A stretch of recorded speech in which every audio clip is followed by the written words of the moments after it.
नमस्कार। जैसा कि आप जानते हैं कि आम आदमी पार्टी 2022 के उत्तराखंड चुनाव में भागीदारी निभा रही है। इसके लिए व्यापक स्तर पर तैयारी शुरू कर दी है। आज हमारे साथ हैं आम आदमी पार्टी के प्रदेश उपाध्यक्ष सारिक अफरोज जी, और इनका जो मोटिव है वो है कि उत्तराखंड में अपनी पार्टी को एक गति देना और कार्यकर्ताओं तक पहुंच बनाना। सारिक अफरोज जी, आपका बहुत बहुत स्वागत है। बहुत धन्यवाद। और मैं पूछना चाहूँगा कि सन 2022 का चुनाव हुआ, पहले भी मेरे से आपकी चर्चा हुई है, तो आपने अभी तक जो तैयारी है वो आखिर क्या खास तैयारी की है कि आप 70 की 70 विधानसभा सीटों पर अपने कैंडिडेट खड़े करेंगे और कांग्रेस और भाजपा का मुकाबला करेंगे? देखिए, लगातार आम आदमी पार्टी के जो कार्यकर्ता हैं, उत्तराखंड में एक वैक्यूम बन गया था। विपक्ष का अभाव था, विपक्ष था ही नहीं। मित्र विपक्ष जरूर था एक, लेकिन जो अधिकार और जो जनता की आवाज उठाने वाला विपक्ष है वो खत्म हो चुका था। आम आदमी पार्टी का सबसे पहला प्रयास ये है कि उस विपक्ष की जो कमी थी यहाँ पे, हम उसको पहले पूरा कर रहे हैं। आज पूरी तरीके से जनता से जुड़े हर मुद्दे की जो आवाज बनता है तो वो आम आदमी पार्टी बनती है। रही बात संगठन की, तो अभी हाल ही में आपने सुना भी होगा, देखा भी होगा सोशल मीडिया पे, मनीष जी ने खुद देहरादून आए थे। 70 विधानसभाओं में हमारी 70 वीडियो वैन जा रही हैं और 1 लाख से अधिक कार्यकर्ताओं को, जनता से निकले हुए उन लोगों को एक्टिव वॉलंटियर्स बनाने का हमारा टारगेट है। बूथ इकाइयों का काम हम पहले ही पूरा कर चुके हैं। अब तो जनता के बीच में जाकर यह सुनिश्चित करना है कि मुद्दों के आधार पर आने वाला चुनाव हो, जाति और धर्म के आधार पर ना हो। यह काम आम आदमी पार्टी गांव-गांव जाकर, शहर-शहर के हर वार्ड में जाकर, हर बूथ पे जाकर, हर मोहल्ले में जाकर। मुद्दे कौन से होंगे? मुद्दे सब जगह के एक ही होते हैं। जाति, हर बार होता क्या है कि वोटर को जाति, धर्म और इस तरीके के जो सपने हैं उनको दिखाकर उससे वोट छीन लिया जाता है, उसको ठग लिया जाता है। अब की बार हम ये सुनिश्चित करेंगे कि आप, क्या दिल्ली में भी ऐसे ही हुआ था? दिल्ली में उससे पहले ऐसे ही होता आया था। नहीं, आपके सामने व्यवस्था बदली। आपने 67 सीटें ठगी हैं। ठगी नहीं है, हमने 67 सीटें जीती हैं और हमारे नेता में वो कॉन्फिडेंस था कि उसने जब दोबारा चुनाव लड़ा तो उसने ये कहा कि अगर मैंने काम किया हो तो मुझे वोट देना, अगर मैंने काम ना किया हो तो मुझे वोट मत देना। जी, हम ये कह रहे हैं कि आप अपने क्षेत्र के सरकारी स्कूल को मुद्दा बनाइए। आप अपने नेता से पूछिए कि आपने 5 साल में मेरे क्षेत्र के सरकारी स्कूल के लिए क्या किया। आप ये पूछिए कि हमारे जो सरकारी अस्पताल है उसके लिए आपने क्या करा, मेरे बच्चे के रोजगार के लिए आपने क्या किया। गोपाल नारसन जी, आप बहुत वरिष्ठ पत्रकार हैं, मैं आपके माध्यम से एक सवाल जनता के सामने भी रखना चाहता हूं। उत्तराखंड बिजली पैदा करता है। अब जानते हैं, पायलट जब हवाई जहाज उड़ाता है तो उसकी जान खतरे में रहती है, तो उसको उसका अलाउंस मिलता है एक्स्ट्रा। उत्तराखंड की तमाम जनता की जान जोखिम में है हर वक्त, क्योंकि ये जो बड़ी बड़ी झीलें और हाइड्रो पावर प्लांट यहां लगा दिए गए हैं, इनका रिस्क किसका है, जान का खतरा किसके ऊपर है? उत्तराखंड की जनता के ऊपर। कोई भी आपदा आती है, कोई भी विपदा होगी तो सबसे पहले जान हमारी खत्म होगी। उत्तराखंड की जनता, और यहां से जो बिजली बनती है वो दिल्ली में जाके साफ फ्री हो रही है। नहीं, उत्तराखंड की जनता को बिजली का बिल नहीं, लेकिन उत्तराखंड की इस इशूज के लिए जो आप आवाज उठा रहे हो, इसको तो किशोर उपाध्याय जी लंबे समय लेकर चल रहे हैं। वन अधिकार आंदोलन जो उनका है, उसका पहली जो डिमांड उनकी, अगर फ्री बिजली है, अगर किशोर उपाध्याय, पानी है, अगर किशोर उपाध्याय जी इस चीज को उठा रहे हैं, और वो वरिष्ठ नेता रहे हैं कांग्रेस के, और उस कांग्रेस की यहाँ सरकार भी रही है, और उसके बाद भी अगर किशोर उपाध्याय जी की ये बात वहां नहीं सुनी जा रही है, तो मुझे लगता है उन्हें बहुत जल्दी कोई डिसीजन ले लेना चाहिए। आप समझिए इस बात को, जान हथेली पे हमारी है जी। उत्तराखंड के प्रत्येक बच्चे की जान आज की डेट में खतरे में है, और बिजली मुफ्त मिल रही है दिल्ली में। तो क्या हमें अपनी सरकार से नहीं पूछना चाहिए कि क्या हमारा इतना अधिकार भी नहीं है कि मैं 200 यूनिट बिजली फ्री दे दे? मेरे बच्चों की जान खतरे में ना जी, उत्तराखंड के बच्चों की जान खतरे में, तो 200 यूनिट बिजली फ्री देने में क्या दिक्कत है?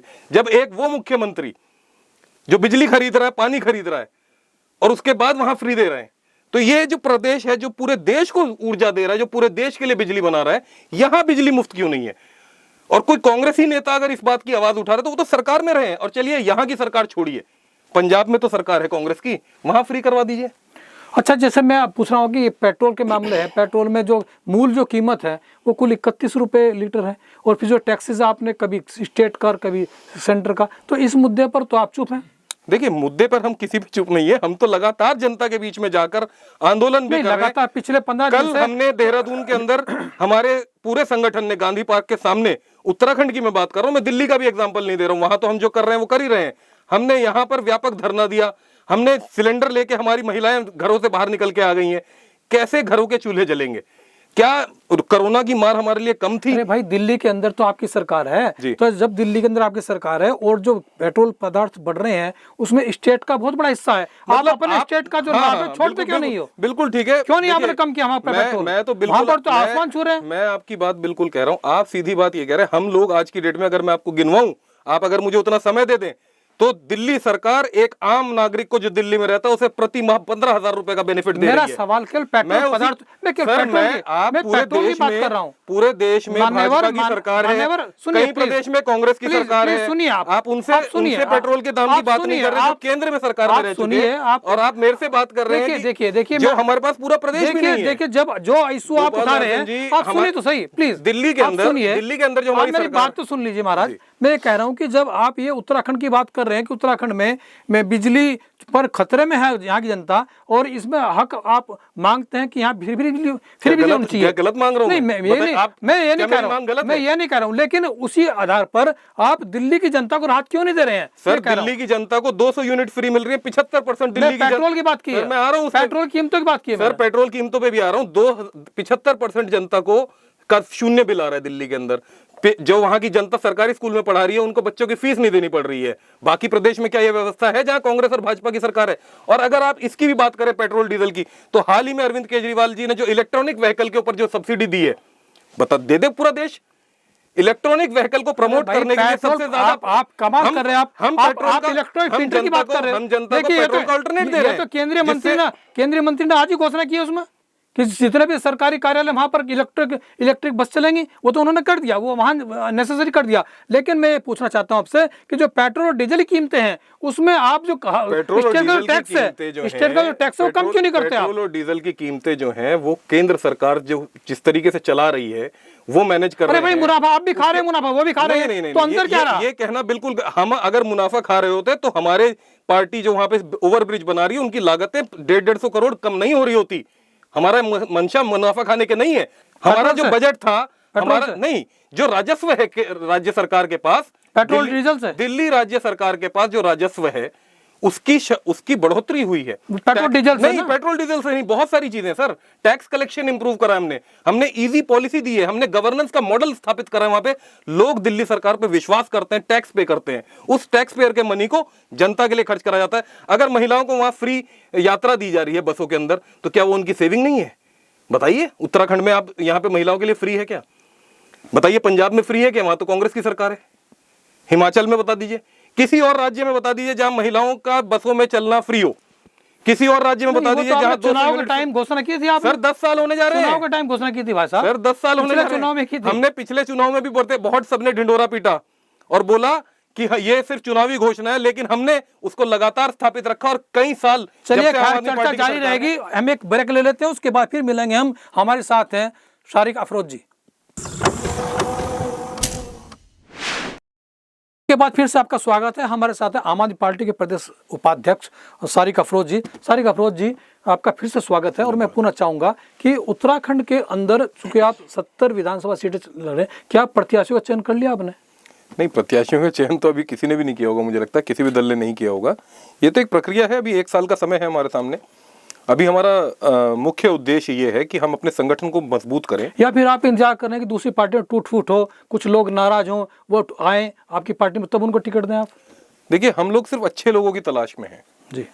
दूसरी पार्टियों में टूट फूट होगी या क्या होगा वो जाने।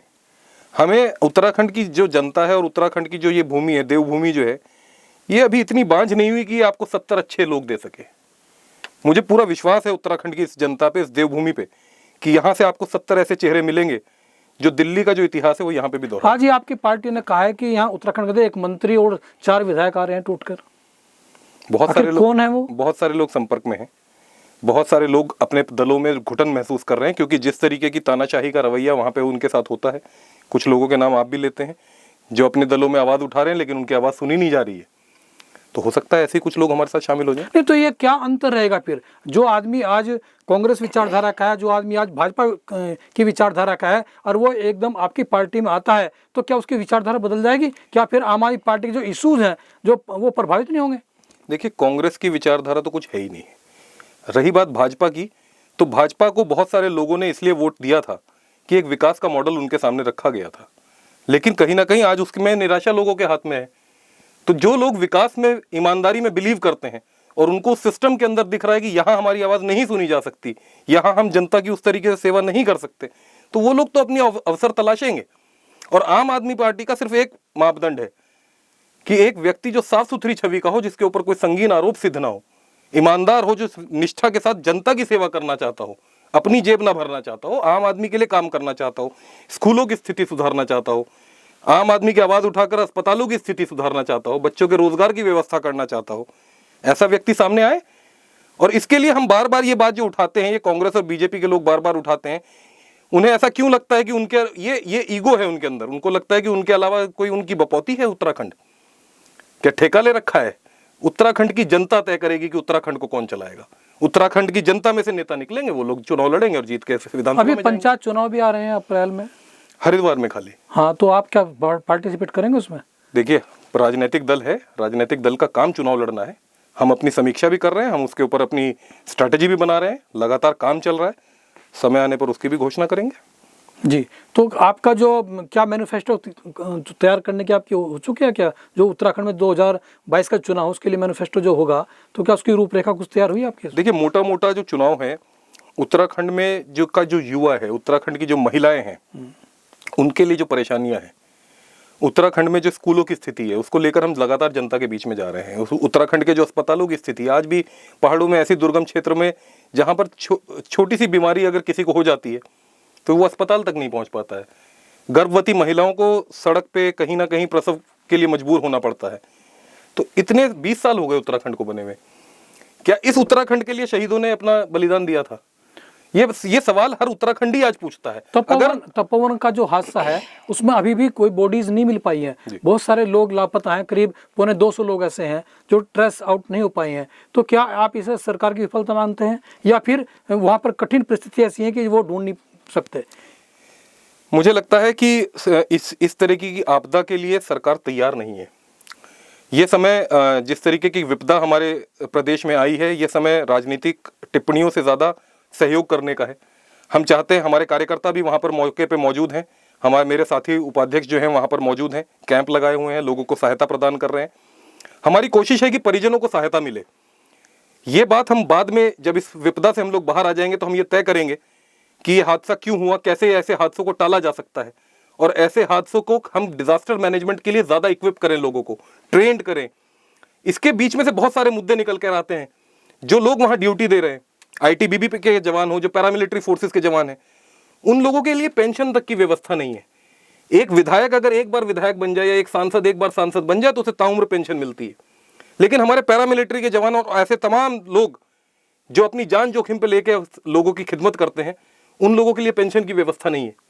कहीं ना कहीं इस तरीके की जो सरकार की मानसिकता है, ये सामने उजागर होती है कि कितनी संवेदनशील है। अभी बहुत सारे लोगों को हमें पता चल रहा है जिनको पूर्व में जो इस तरह की घटना हुई है, उनको मुआवजे तक नहीं मिले। तो ये बात, अभी हमारा फोकस इस बात पे है कि कैसे हम लोगों को जो पीड़ित हैं उनको सहायता प्रदान कर सके। सरकार को भी अगर उसमें, आम आदमी पार्टी ने क्या किया वहाँ पर इस मामले में? हमारा कोई रेस्क्यू में मदद की हो, हमारा वहाँ का कोई राशन में मदद की हो? बिल्कुल कर रहे हैं सर। आप सोशल मीडिया और जो मीडिया है उसके माध्यम से भी आप इसकी जानकारी ले सकते हैं। हमारा जो वहाँ की स्थानीय इकाई है वो वहाँ पर मौजूद है, कैंप लगाया हुआ है, लोगों की सहायता कर रहे हैं। हमारे प्रदेश के उपाध्यक्ष SPS रावत जी, हमारे युवा मोर्चे के अध्यक्ष नेगी जी, ये सब लोग वहाँ पे मौके पे मौजूद हैं। और सब लोग कोशिश, देखिए आपदा के टाइम पर मुझे लगता है राजनीति से ऊपर इंसानियत हो जाती है। अच्छा, अफरोज, पता चला है कि वहाँ पर 24 घंटे पहले ये जो हादसा है इसकी शुरुआत हो गई थी। वहाँ पर जो बर्फ थी, जो उसका जो अब झील में परिवर्तित हो गई थी, तो इसका साफ संकेत था कि फ्लड आएगा। तो क्या ये लापरवाही नहीं है? नहीं, बेशक इसकी जांच होनी चाहिए। अगर इस तरीके की कोई लापरवाही कहीं पर सामने आती है तो जो दोषी हैं उन पर कार्रवाई भी होनी चाहिए। बेहतर चीज़ ये है कि हम मैंने जैसे आपसे कहा कि उत्तराखंड बिजली बनाता है और इतनी सारी हमने झीलें और इतने सारे वो बना दिए, डैम्स बना दिए हैं।